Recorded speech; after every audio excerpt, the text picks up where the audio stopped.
Herkese yeni videodan merhaba arkadaşlar. Ben Taha. Bugün sizlerle birlikte Among Us hileyle nasıl yüklenilir onu göstereceğim. Şimdi Google'a girelim ilk önce. İşte şu tabii ki de. Orada Chrome yazıyor. Ona basın. Bura mıydı ya? Yok, bura değildi. İşte normal Google. Google'e gelin. Google'e yeni rapor gelmiş. Neyse.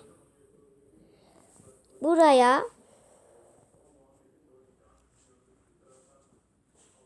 A Mo Among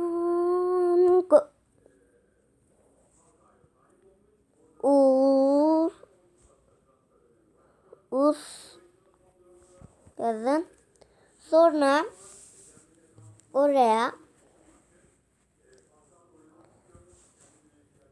hileli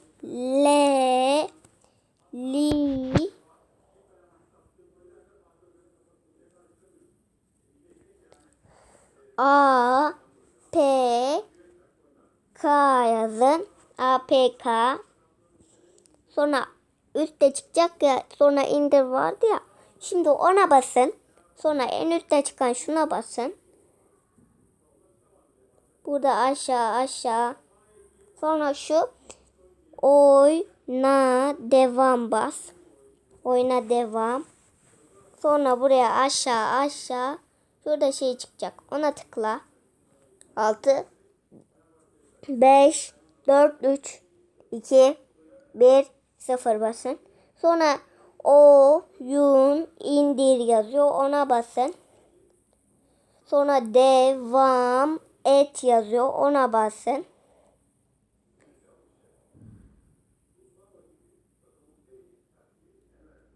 Şurada bir çarpı işareti çıkacaktı. Ona basın. Sonra şurada cıkayat. Ona basın. Sonra şurada şey tıklayın. Sonra şuradan şey tıklayın. Burada indir yazıyor. Ona basın. Ben tabii ki işte indirdim, o yüzden şurada indir yazar. Evet. Bugünkü videomuz bu kadardı. Daha fazla böyle video istiyorsanız like'a basın ve bildirimleri açmayı unutmayın. Bay bay. Sizi özleyeceğim. Bu arada koronavirüsün mutantı çıktı. Dikkat edin. Evinizde kalın. Hoşça kalın. Sağlıkla kalın. Hoşça kal.